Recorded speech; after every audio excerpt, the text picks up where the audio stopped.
ಮನೆ ಒಳಗೆ ಏನ್ ನಡೀತಾ ಇರ್ಬೋದು? ಕುಮಾರ್ ನಾನು ಹೇಳ್ಕೊಟ್ಟಂಗೆ ಹೇಳಿರ್ತಾನ.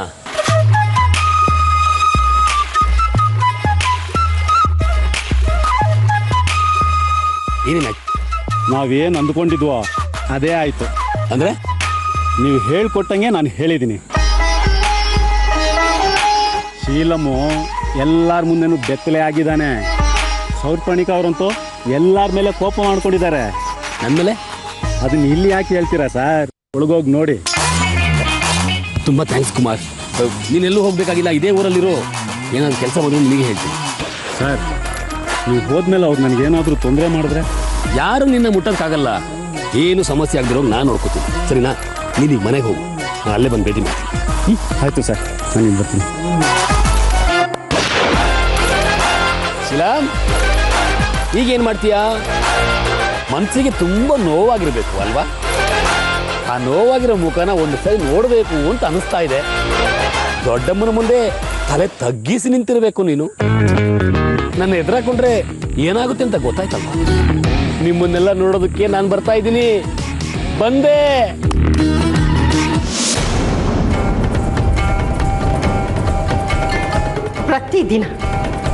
ಪ್ರತಿದಿನ ಶಾಂತನ ಬಗ್ಗೆ ಏನಾದ್ರೂ ಒಂದು ಹೇಳ್ಕೊಂಡೇ ಬಂದ್ರಿ.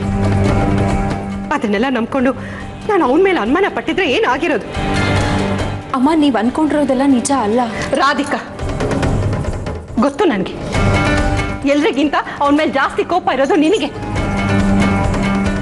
ಆದ್ರೂ ಪಾಪ ಆ ಶಾಂತನು ನೀವಿಷ್ಟೆಲ್ಲ ಅವಮಾನ ಮಾಡಿದ್ರು ಈ ಮನೆ ಮೇಲೆ ಅದೇ ಗೌರವ ಇಟ್ಕೊಂಡು ಬಂದು ಹೋಗಿ ಮಾಡ್ತಿದ್ದಾನಲ್ಲ, ಇದಕ್ಕೇನು ಹೇಳ್ತೀರಿ ನೀವು?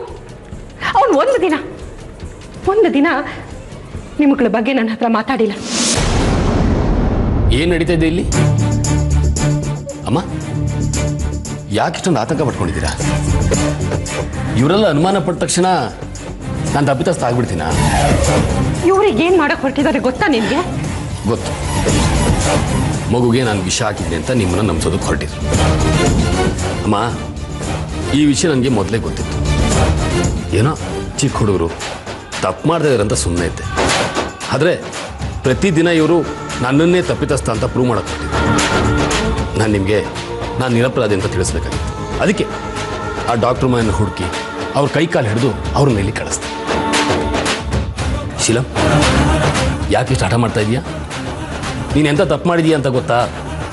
ಡಾಕ್ಟ್ರನ್ನ ಕರ್ಕೊಂಬಂದು ಈ ಮನೇಲಿ ಕೂಡ ಹಾಕಿದೀಯಾ? ಎಂಥ ಸಮಸ್ಯೆ ಆಗುತ್ತೆ? ಸಾಯೋವರೆಗೂ ಜೈಲ್ ಕಂಬಿ ಎಣಿಸ್ಬೇಕಾಗುತ್ತೆ. ನಿನ್ನಿಂದ ಅವ್ರಿಗೆ ತೊಂದರೆ ಆಗ್ಬಾರ್ದು ಅನ್ನೋ ಕಾರಣಕ್ಕೆ ಕೂಡಿಟ್ಟಿದ್ದು ಅಷ್ಟೇ. ಅಮ್ಮ, ಈ ಡಾಕ್ಟರ್ ಅನ್ನೋದೇ ದೊಡ್ಡ ನಾಟಕ. ಎಲ್ಲ ಇವನೇ ಕರ್ಕೊಂಡ್ಬಂದು ಮಾಡಿಸಿರೋದು.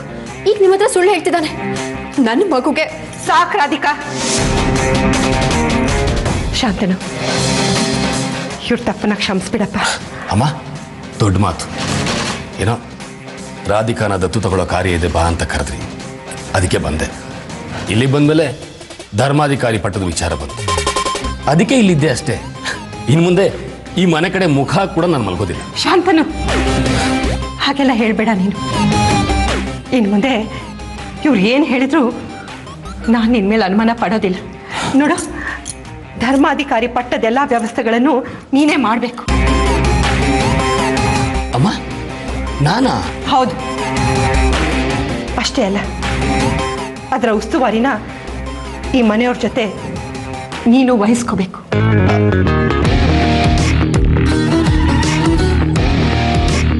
ರಾಧಿಕಾ, ಶೀಲಂ, ಎಂಜಾಯ್.